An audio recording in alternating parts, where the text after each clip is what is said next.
The moon, a tiny sliver in the dark sky, barely lit their way. Twisted tree branches reached out like claws at the running children. 12-year-old Thomas held his sister's hand tightly. Lily, only 7, tripped and gasped for air. Behind them the witch's laughter echoed, a scary sound that made them run faster. They didn't dare look back, not until the sun began to rise in the dark whispering woods. Finally they collapsed by a stream. The sound of the water was peaceful compared to the witch's cackle.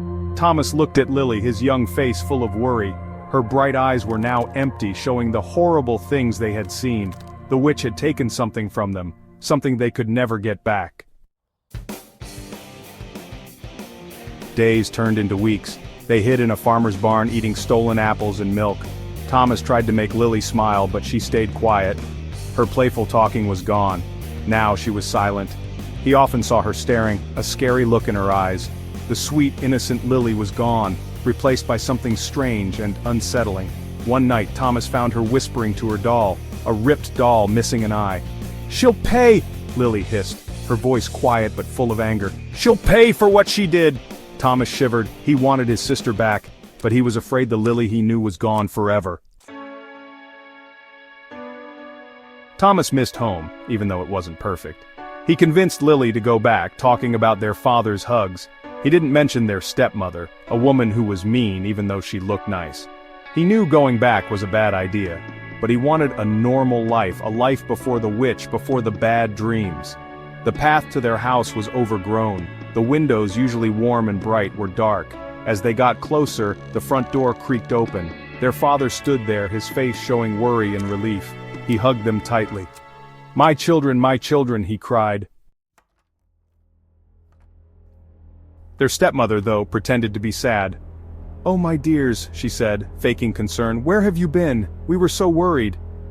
Lily didn't react, staring at the woman's perfect hands. Thomas, wanting a normal family, hugged his father, ignoring the bad feeling in his stomach. The house, once filled with the smell of baking bread, now smelled bad. Their father, feeling guilty and sad, didn't notice the small changes, the look of triumph in his wife's eyes. But Lily saw it. She saw the way her stepmother smiled, a smile that was too big, too sharp. Lily knew deep down that their stepmother was involved in what happened to them.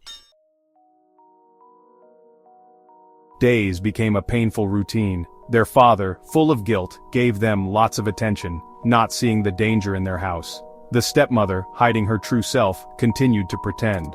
She baked their favorite sweetbread, but each bite felt fake, a reminder of their time with the witch. Lily, however, wasn't going to be a victim. Her silence wasn't the silence of a scared child, but of someone waiting for the right moment. She ate the sweetbread with a strange smile, always watching her stepmother.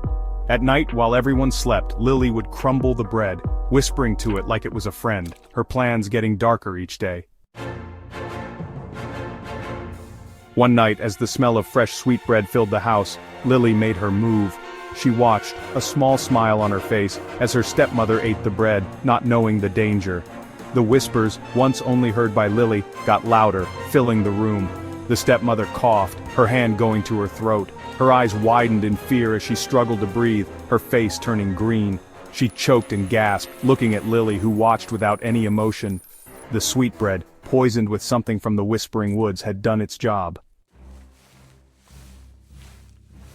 Their father rushed to his wife, yelling, but it was too late.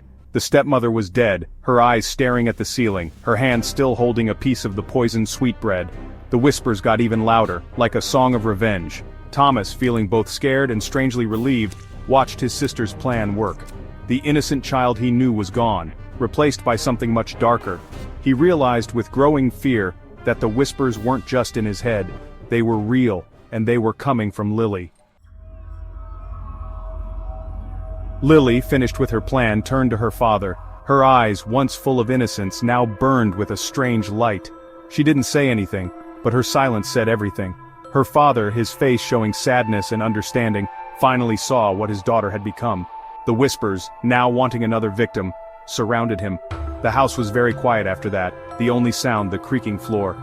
Lily, her revenge complete, disappeared into the night, taken by the whispers that were now her only friends.